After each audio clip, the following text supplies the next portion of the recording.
அதாவது ஒரு 15 வருஷம் முன்னாடி கிராமத்து கதைகள்லாம் ஐயாவோட தொகுப்பு, சின்ன தொகுப்பு. அது படித்தேன், ஐயாவோட படித்தேன், கதையெல்லாம் படித்தேன். படிக்கும்போது அதாவது எப்படின்னா நம்ம வந்து நம்ம கூட ஐயா சொல்ற மாதிரி ரொம்ப ஒரு உறவாடுற மாதிரி இருக்கும். அவர் பேசுறது எழுத்து எல்லாமே ஏதோ ஒரு புதுசா மாதிரியே உண்மை தோணாது. கரிசல் இலக்கியம்னு சொல்லுவாங்க. ஆனா படிக்க பயமா இருக்குமோ, அது ரொம்ப டெப்த் ஆழமா இருக்குமோ அப்படிலாம் இல்லை. ரொம்ப எளிமையா இருக்கும். எல்லாரும் படிக்கலாம், எல்லா வயது உள்ளவர்களும் படிக்கலாம். அப்படி காலப்போக்கில் படிக்கலாம் படிக்கலாம் நினைச்சு இருந்தது, படிக்க முடியாத சூழ்நிலை இருந்துச்சு. அப்புறம் போன தடவை அம்மா சொன்னாங்க, கண்டிப்பா வந்து கீராவோட அதை படிக்கணும் அப்படின்னு சொல்லி சொன்னாங்க, சொல்லி சொன்னாங்க.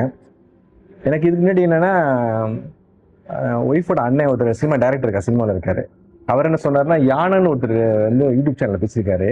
அதில் வந்து கோபல்லாபுரத்து மக்கள் அதை பற்றி கிராமம் அதை பற்றி சொல்லியிருக்காரு. நீங்கள் கொஞ்சம் கேளுங்க, கண்டிப்பாக கேளுங்கன்னு ரொம்ப வலியுறுத்தி சொன்னார். சென்னை போயிருக்கும் போதெல்லாம் ஒவ்வொரு தடவையும் சொல்லுவார். நம்மளுக்கு என்ன இது இப்போ நம்ம கேட்கறதுக்கு எங்கே டைம் இருக்குன்னு பல இதுலன்ட்டு விட்டாச்சு. அப்புறம் கேட்க ஆரம்பித்தோடனே அவர் என்ன சொல்றாருன்னா, அவர் காளி உபாசகர். அவர் வந்து ஏன்னா இவர் வந்து முற்போக்கு எழுத்தாளர், நம்ம அவர் ஹீரா ஐயா வந்து முற்போக்கு எழுத்தாளர். இவருக்கு அவர் சம்மந்தமே இல்லைடா. ஏன்னா அவர் நிறைய ஸ்பீச் கேட்டிருக்கேன், ஞான ஐயாவோட ஸ்பீச் நிறைய கேட்டிருக்கேன். அவர் ரொம்ப ஆன்மீகத்தில் ரொம்ப உச்சம். ராமகிருஷ்ண பரமஹம்ச வாழ்க்கை வரலாறு ஃபுல்லாக சொல்லிருக்காரு. இந்த காளி உபாசகரோட வாழ்க்கை வரலாறு நிறைய சொல்லிருக்காரு. அவருக்கு வந்து ஒரு அசிரியர் மாதிரி வாக்கிட்டு இருக்கு. இது மாதிரி கோபலபுரத்து கிராமங்கிற வந்து நீ சொல்லு. ஏன்னா இந்த இதை சொல்ல அவர் வந்து எப்படின்னா, அவர் அவருக்கு சிறு வயசுல அந்த புக்கு படிச்சது. அவர் கல்லூரி படிக்கிற காலகட்டத்தில் இந்த புக்கு படிச்சது. அவருக்கு இப்போ ஒரு 60 வயசு இருக்கும். சரின்ட்டு எடுத்து மீட்டு பல பறவைகளை தேடி கண்டுபிடிச்சி எடுத்து படிக்க ஆரம்பிக்கிறார். படிக்க ஆரம்பிக்கும் போது கதை கொஞ்சம் சொல்றாரு. நான் இதை கேட்ட கதையா இருக்கு. இந்த கதை இதுக்கு முன்னாடியே நான் கேட்டிருக்கேன். எனக்கு இந்த கதை எங்கடா கேட்ட மாதிரி இருக்கு, இது எப்படி ஏன்னா நான் யோசனை பண்ணும்போது எங்க பாட்டி, அதாவது எங்க தாத்தாவோட அம்மா வௌத்தம்மான்னு சொல்லி எங்க கிராமத்துல எங்க வீட்டுல, நான் அது கூட தான் மேக்சிமம் அதுக்கு நான் 8 வயசு வரைக்கும் 9 வயசு வரைக்கும் அவங்க இருந்தாங்க. அப்புறம் தவறி போயிட்டாங்க. அவர் 100 வயசு வரைக்கும் இருந்தாங்க. 103 வயசு வரைக்கும் வாழ்ந்தாங்க எங்க பாட்டி. அப்போ வந்து உட்கார வச்சு என்கிட்ட டெய்லி கதை சொல்லுவாங்க. அப்போ நான் கதை படிக்கிறது, புத்தகம் வாசிக்கலாம் ஆரம்பமே எங்கள் பாட்டி தான். அது பேர் வௌத்தம்மான்னு சொல்லுவாங்க. ரெங்கமான பேர். அதனால சாப்பிட்ட ஆள் நல்லா திரகாத்திரமா இருக்கும். நல்லா 7 ஹைட்டில் நல்லா ஆள் ஹைட்டாக இருக்கும். சொன்னமோ இது தத்ரூமா அம்மா அவங்க பாட்டி சொன்னாங்க. இப்போ நான் 6 வயசு கேட்டுப்பேன் அதிகபட்சம். இது எங்கேயோ கேட்ட மாதிரி இருக்கு, எங்கேயோ கேட்ட பிடிபடல. அப்புறம் தான் கொஞ்சம் கொஞ்சமாக யோசிக்கும் போது இவர் சொல்ல எங்கள் பாட்டி நம்மளுக்கு இந்த கதை ஃபுல்லாக சொல்லியிருக்காங்க அப்படிங்கிறது வருது. இது நம்மலாம் அப்படி தான் வந்தோம்ப்பா, ஆந்திராவில் வந்து இப்படி நம்மலாம் வந்து இப்படிலாம் வந்தோம், இது மாதிரிலாம் நடந்துருக்குங்கிறத அவங்க என்கிட்ட சொல்கிறாங்க. அப்போ நான் யோசனை பண்ணி பார்க்கும்போது கொஞ்சம் எனக்கு இது கிடையாது. அப்புறம் இது ஃபுல்லாக இது அவருக்கு கிட்டத்தட்ட ஒரு 7-8 மணி நேரம் சொல்கிறார் கதை. கொஞ்சம் கொஞ்சமாக சொல்கிறாரு. இந்த கோபலபுரத்து கிராமத்தை மட்டும்தான் சொன்னார்.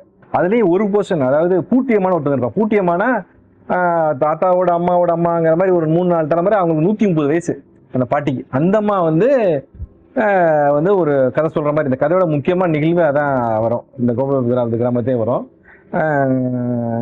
இது வருது. சரி, இது எப்படி கீராவுக்கு எப்படி தெரிஞ்சிச்சு? கீ ராஜநாராயணன் இது மாதிரி விஷயங்கள்லாம், ஏன்னா அவர் வந்து ஃபேக்டை அப்படியே எடுத்து சொல்லக்கூடியவர். அது வந்து நிறைய மெராக்கிள்ஸ், கடவுள் ஒரு அருள், இது மாதிரி விஷயங்கள்லாம் அவருக்கு வந்து இன்ட்ரெஸ்ட் கிடையாது. ஏன்னா பேசிக்கலி அவர் வந்து முற்போக்கு எழுத்தாளர்ல இருக்கனால அவரே சொல்றாரு, வீடியோ போட்டிருக்காரு. அவங்க வீட்டு பக்கத்துல இது மாதிரி தெலுங்கு பேசக்கூடிய சமுதாய மக்கள், நம்ம கோயில்பட்டி சாத்தூர் பகுதி மக்கள் தான் இது அவர் இருக்கார். பக்கத்துல அதாவது கர்நாடகத்துல இருந்து வந்து ஒரு கவுட சமுதாய பக்கத்து வீட்டுல வந்து நிச்சயார்த்தம் நடக்கும்.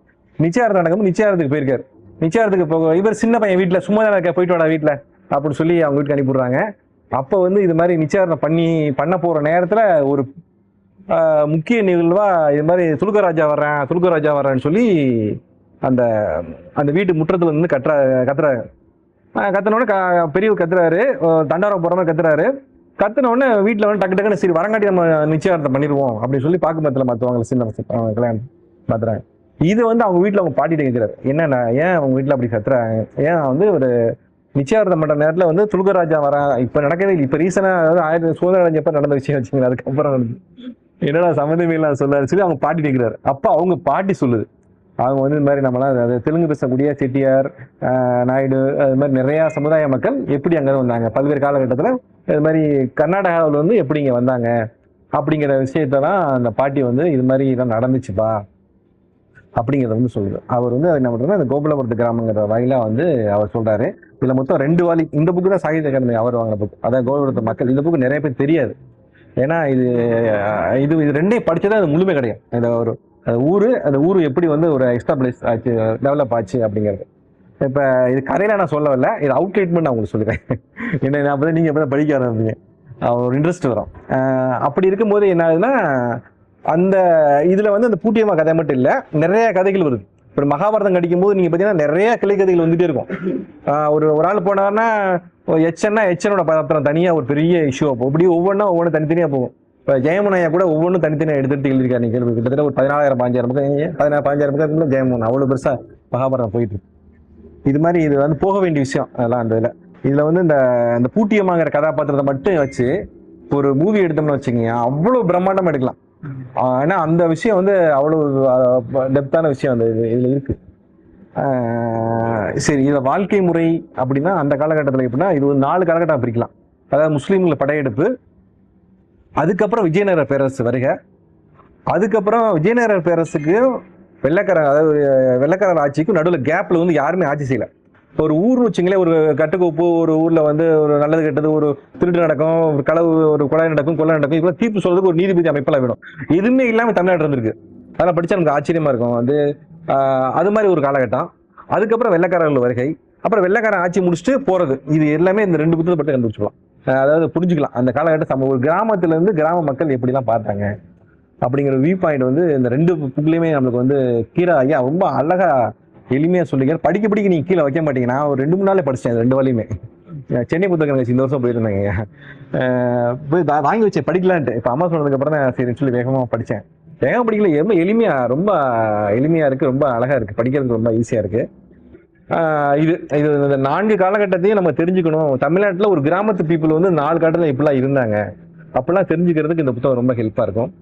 நான் படிச்சு என் பொண்ணு டிஸ்கஸ் பண்ணேன். அது வந்து இப்ப 2K கிட்ஸ் இந்த காலகட்டம்ல கும்பாலாம் வச்சு சாப்பிட்டு கேள்விப்பட்டிருக்கேன். கும்பானா என்னன்னு கேட்டுச்சு. கும்பானா வந்து இது மாதிரி இப்படி அகலமான பாத்திரம், கீழே வந்து வெங்கலத்துல இருக்கும் அப்படின்னோடனே அது எங்க சித்தப்பா சாப்பிட்டுருக்கேன், நான் பார்த்துருக்கேன் சிறு வயசுல. இதெல்லாம் இல்லை, கேள்விப்பட்டது இல்லை. நம்ம பார்த்து இது மாதிரி நிறைய விஷயம் நம்ம பார்த்தது நம்ம 1980 90 இந்த மாதிரி காலகட்டத்தில் பிறந்தவங்களுக்கு எல்லாம் தெரியும். இப்ப காலகட்டத்தில் பற்றி தெரிய வாய்ப்பு. அது மாதிரி சின்ன சின்ன விஷயங்கள் வச்சுங்களேன். ஒரு வீட்டுல உங்க வீட்டுல 12 பேர் அண்ணன் தம்பி, 12 பேருக்கு 12 டியூட்டி இருக்கும். ஏன்னா அவங்க யாருமே இப்பெல்லாம் ஒரு வீட்டுல அண்ணன் தம்பிலாம் அது மாதிரிலாம் ஒத்துக்க மாட்டாங்க. ஒருத்தர் வந்து ஆடு பாக்குறது மட்டும்தான் அவர் வேலை. ஆட்டை பார்க்கணும், அதுக்கு சேனை பிடிக்கிறது, போறது வர்றது, கருத்தடிக்கிறது, இதெல்லாம் பார்க்கணும். ஒரு ஆளுக்கு எருவு மாடு பாக்குறது மட்டும்தான் வேலை. ஒருத்தருக்கு பசுமாடு பாக்குறது, பசுமாடு அந்த மாடுகள் பாக்குறது மட்டும்தான் வேலை. ஒருத்தருக்கு திருமணம், இளவு, பெரிகாரியம், அந்த ஏஜென்ட் பண்ற ஃபங்க்ஷன், இது மாதிரி போறது மட்டும்தான் அவரோட வேலை. ஒருத்தர் வந்து வீட்டை நிர்வாகம் பண்றது மட்டும்தான் வேலை. அந்த ஒரு வீடுனா அண்ணன் தம்பி 12 பேர்னா 12 பேர் யாருக்குமே இந்த சண்டே வராது. அந்த 12 பெண்களை வந்து வீட்டுல சமைக்கணும், அவங்க எல்லாம் வந்து இது பண்ணணும். நீ எல்லாம் பண்ணாட்டி ஜெயிலி மேக்கப் போட்டு கல்யாணத்துக்கு போகுது, நான் எல்லாம் போறதுல இந்த பேச்சுக்கும் இடம் இல்லை. என்னங்க, ஆமா, ஃபேமிலிக்கு அந்த குடும்ப தலைவர் வந்து எல்லாத்தையும் மேனேஜ் கணக்கு விளக்கெல்லாம் பாத்துக்கணும் வச்சுக்கணும். மூத்த அண்ணன். கடைசி பையன் வந்து அந்த கோழி வளர்க்குறது, அந்த அதுக்கெல்லாம் கரெக்ட் பண்றது, கவிதை எழுதுறது, இது மாதிரி விஷயங்கள்லாம் ஜாலியா இருப்பார். அவர் அது மாதிரி நல்லா விட்டுருவாங்க. கல்யாணம் திருமணம் பண்ணல அவருக்கு. இதெல்லாம் படிக்கும்போது ரொம்ப ஆச்சரியமா இருந்துச்சு. என்னடா இப்ப நம்ம காலத்துல பார்த்ததே எல்லாம் இப்பதான் ஒரு 10 வருஷமா தான் எல்லாம் குறைஞ்சிட்டே வருது. அந்த உறவு முறைகள், சிக்கல்கள் எல்லாம் அதிகமா, எல்லாம் 6 பேர் 7 பேர் வீட்டுல பிறந்து வளர்ந்து எல்லாம் தான் ஒன்னா தான் இருந்தோம். ஒரே வீட்டுல ஒரே பெட்ரூம்ல படுத்து எல்லாம் தான் இருந்துச்சு. இப்பதான் ஒரு 10 வருஷமா தான் இந்த கடுமையான இதெல்லாம் அந்த படிக்கும் போது இன்னும் ரொம்ப டெப்தா இருந்திருக்காங்க அப்படிங்கறது வந்து நம்மளுக்கு தெரிஞ்சுக்க முடியும். அதே மாதிரி நீங்க பாத்தீங்கன்னா இந்த கோபபத்து கிராமத்துல வந்து இந்த கிராமமும் சரி, கோபபத்து மக்கள் சரி, அந்த ரெண்டுலயுமே என்னன்னா காலங்கள் மாறிக்கிட்டே வந்தா கூட அந்த 1947 வரைக்கும் இப்படிதான் இருந்திருக்கு. நம்ம காலம் வரைக்கும் சொல்ல வேண்டாம், 1947 விட்டுருவோம். நம்ம காலம் வரைக்குமே 2000 வரைக்குமே அப்படிதான் சொல்லலாம். நம்ம கம்மஞ்சோறு சாப்பிட்டோம், கேப்பக்கூழ் குடிச்சிருக்கோம். ஏன்னா அதுல பிரதான உணவே நல்ல தெளிவாக இருப்பார். என்னென்ன உணவு ரொம்ப நல்லது. அப்ப மேக்சிமம் குதிரைவாளி அரிசி தான் சமைச்சிருக்காங்க. கம்பு, தீபாவளிக்கு தான் பலகாரங்கிறது தான், சாப்பாடுங்கிறது பலகாரமா. தீபாவளிக்கு தான் இட்லி போடுறதோ, அது மாதிரி முக்கியமான விஷயங்கள்லாம் அந்த மாதிரி முக்கியமான விஷயங்களுக்கு ஆமா உணவா மாறிச்சு. பெரும்பான்மையா அவங்க வீட்டு சாப்பாடு பார்த்தீங்கன்னா கம்புல சமைச்சேன், குதிரைவாளியில சமைச்சேன், சாமையில சமைச்சேன், இன்னைக்கு என்ன சாப்பாடு, சமைச்ச சாப்பாடா, கம்பு சாப்பாடா, அது மாதிரி. அந்த புண்ணாக்கு வந்து கடலை புண்ணாக்கு தான் பெரும்பகுதியா பயன்படுத்தாங்க. ஆட்டுக்கு வைக்கிறது, மாட்டுக்கு வைக்கிறது, இதுக்கெல்லாம் பயன்படுத்திருக்காங்க. இது மாதிரி அவங்க வாழ்க்கை முறையை பற்றி தெரிஞ்சுக்கிறதுக்கு நமக்கு ஒரு நல்ல வாய்ப்பா இருக்கும். அப்புறம் அந்த ஆந்திராவில இருந்து இங்க தப்பிச்சு, அதாவது இந்த படையெடுப்புல வர்றாங்க. படையெடுத்து வரும்போது ஒவ்வொரு பகுதியில் தப்பிச்சு வச்சு அந்த புவியியல் அமைப்பு, ஏன்னா நம்ம பகுதியில் ஸ்ரீரங்கத்தில் வரும்போது அந்த முக்கியமான ஒரு கேரக்டர் இறந்து போகுது, அந்த ஒரு கேரக்டர். அப்போ வந்து நம்ம ஊருக்கு தொகுதி இந்த பகுதியிலலாம் அப்படிலாம் போய் கிராஸ் பண்ணி போயிருக்காங்க. கோயில்பட்டி போய் அங்கே போய் எப்படி செட்டில் ஆனாங்க, ஒரு காட்டை அழிச்சு அந்த காட்டுலேருந்து எப்படி இந்த ஒரு ஒரு ஊரை உண்டாக்குனாங்க, ஏன் அந்த கோபாலபுரம் கிராமத்தை வந்து வந்துச்சு அப்படிங்கலாம் ரொம்ப அழகா ஐயா எழுதியிருப்பாரு. இல்ல இமேஜினரி வில்லேஜ் தாங்க. ஆமா, சாத்தூர் கோயில்பட்டி மையமா வச்சு வச்சுங்களேன். வந்து சொன்னா கரெக்டா சொல்லணும்னா நம்ம இது எட்டயபுரம் இருக்குல்ல, அது பக்கத்துல மையமா வச்சு இருக்கா கூட தெரியல. ஆனா ஆக்சுவலா வந்து எனக்கு தெரிஞ்சு கற்பனையா தான் இருக்கும். அதை நீங்க அப்படி, ஏன்னா அதுக்கப்புறம் கிராமமா இருக்கு, பக்கத்துல பஞ்சாயத்து, டவுன் பஞ்சாயத்து, இது மாதிரி விஷயங்கள் பக்கத்துல வருது. அது எட்டயபுரம்லாம் வருது, பக்கத்துலயே வருது. அப்படி அடுத்த கட்டமா கொண்டு போறாரு.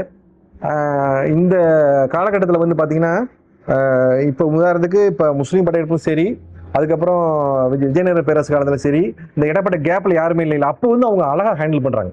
அவங்களுக்குள்ளே தீர்ப்பு சொல்லிக்கிறது, ஒரு பிரச்சனை, அவங்க ஊர்ல ஒரு கொலை நடக்குது, அவங்க ஊர்ல வந்து ஒரு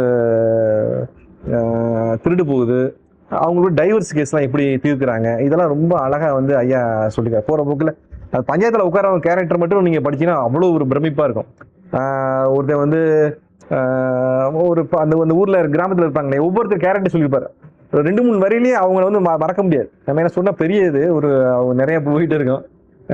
அது மாதிரி சொல்லலாம். அதுக்கப்புறம் வந்து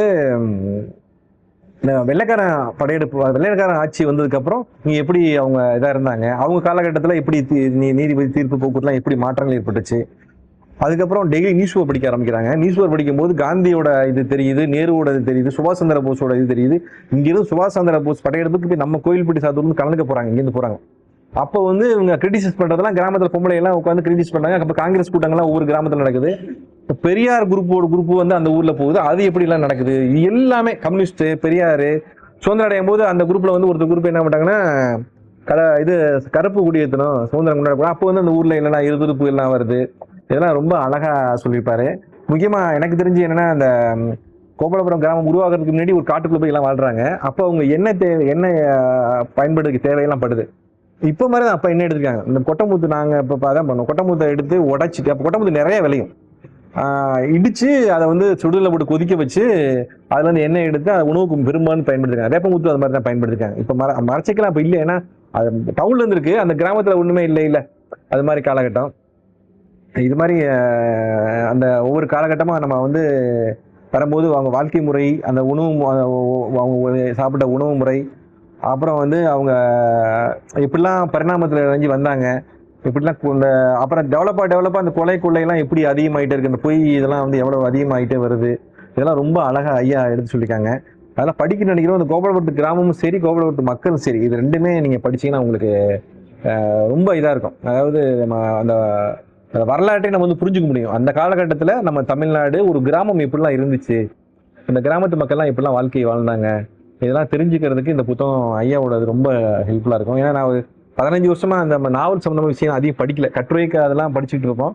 இப்போ ஆன்மீக சம்பந்தம் படிக்க ஆரம்பிச்சுட்டு இப்போ ரொம்ப குறைஞ்சிச்சு. இப்போ சரி கண்டிப்பாக படிச்சானோ அப்படிங்கும்போது படித்தா ரொம்ப எனக்கு பிரமிப்பாக இருந்துச்சு இந்த இது. அதனால் எல்லாரும் கண்டிப்பாக படிக்கணும்னு கேட்டுக்கிறேன். இந்த வாய்ப்பு எடுப்பதுக்கு ரொம்ப நன்றி. முக்கியமாக கீரா ஐயாவை பற்றி பேசுறதுக்கு ரொம்ப நன்றி.